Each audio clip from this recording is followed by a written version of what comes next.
Against a terroristic attack, you and only you can protect yourself from harm. Hi everyone, this is John with today's active self-protection lesson out of Minnesota.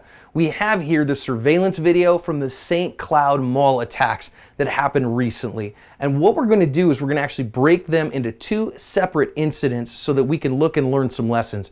In this first video, we are going to consider the response of the people who were in the stores in the moment that these attacks happened. And we're going to learn that only you can protect yourself in that moment of need, and if you're smart, you can protect yourself and everyone around you from a deranged attacker.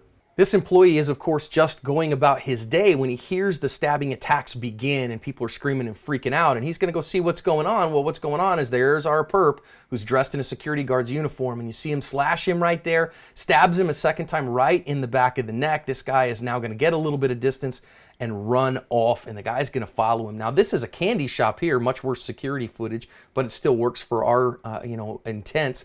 And you see everybody kind of seeing what's going on here. It's coming a little farther down from the mall, but now we start to see there was our employee who runs off, the first guy that got stabbed a couple times, and now here comes the attacker. But the manager here, the employee, sees him coming and grabs the security gate and closes the security gate, and the guy runs off to go find other targets that he can attack, and nobody who was in the store was hurt. Let's go back and think about some lessons from these two bystanders that were caught up in this attack. First of all, curiosity. Something's going on. You move from condition yellow to orange. That's great. But what's your response? You see this guy here, his body language is very scared. He's not ready to defend himself. He doesn't look like he has those kind of skills to do so. Somebody's attacking you with a knife. You got to control that distance. Well, he doesn't. He just kind of waits, and the guy is able to attack with that ice pick grip. One of the things that we see all the time is that if you use a long held grip, we see the leveraging arm a lot. Almost never see a leveraging arm with an ice pick grip because it puts their hand in a dangerous spot. People won't do that.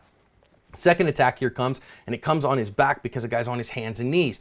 If you have to go to the ground, if you're knocked down, or if you go to the ground, you want to keep your feet between you and the attacker. You want to keep them from being able to get to your back, because otherwise you get stabbed like this guy does. And he finally gets some distance and is able to get away, and then does a good job, controls his distance and runs like heck. We see him running here pretty quickly. He's going to run across the screen. So he gets some distance and he books it. Even if you're stabbed, stay in the fight and get away as fast as you can.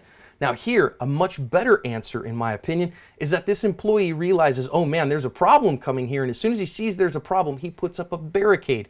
And that's a great way to keep out of danger. If this guy had a firearm, of course, it wouldn't have helped him.